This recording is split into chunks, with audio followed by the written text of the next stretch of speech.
गांव के बाहर एक कच्चा रास्ता था। रात होते ही वहां इतनी धुंध फैल जाती कि पैर भी धुंध में घुल जाते। गांव वाले कहते थे, यह रास्ता किसी को अकेला नहीं जाने देता। एक रात रवि खेत से देर से लौटा। टॉर्च की रोशनी बार बार बुझ रही थी। जैसे ही वह रास्ते पर चढ़ा, उसे पीछे धीरे धीरे चलने की आवाजें सुनाई दीं। रवि मुड़ा, कोई नहीं, पर धुंध के अंदर काले साए हिलते दिखे। अचानक उसकी टॉर्च की रोशनी एक जगह रुक गई। धुंध फटी और उसमें से लंबी, पतली, बिना चेहरे वाली औरत निकली। उसके बाल जमीन पर रेंगते हुए रवि की तरफ बढ़ रहे थे, जैसे पकड़कर खींच लें। रवि डरकर भागा।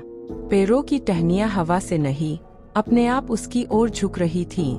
रास्ते के बीच एक पुराना लालटेन पड़ा था। जैसे ही रवि पास पहुंचा, लालटेन अपने आप जल उठा और लाल रोशनी में पूरे रास्ते पर काली परछाइयां खड़ी हो गईं, सिर्फ उसे घूरते हुए। और से सरसराहट, फुसफुसाहट, एक भारी आवाज गूंजी, रात में जो इस रास्ते पर आता है, उसका सुबह होना तय नहीं।